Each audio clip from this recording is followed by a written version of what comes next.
எல்லோருக்கும் வணக்கம். உங்களுக்கு ஒரு விடியம் தெரியுமா? நாங்கள் பிளாஸ்டிக் பொருட்களை தான் இப்போ சாப்பாடுகள் கொண்டு போக சூட்டோடையும் போட்டு கொண்டு போய் யூஸ் பண்ணுறோம்.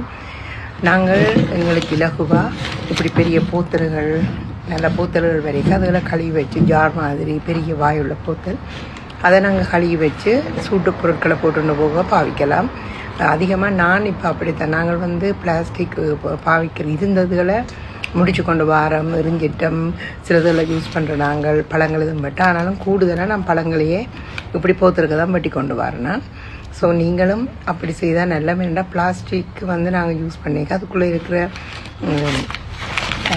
அந்த பிளாஸ்டிக் துண்டுகள் அதுகளெல்லாம் சூட்டோடு சேர்ந்து எங்கள் உடம்புக்குள்ளே போகும். இதனால தான் எல்லாருக்கும் இப்போ கண்ட வருத்தங்களும் வருது ஒழிய சாப்பாடுன்றதை விட இந்த சாப்பாடுக்குள்ளே இருக்கிற இப்படி சாமான்கள் ரசாயனங்கள் ஆனபடியாக நீங்களும் யோசித்து கிளாஸ் இப்படி போத்தல்களை பயன்படுத்தி பாருங்க. நன்றி, வணக்கம்.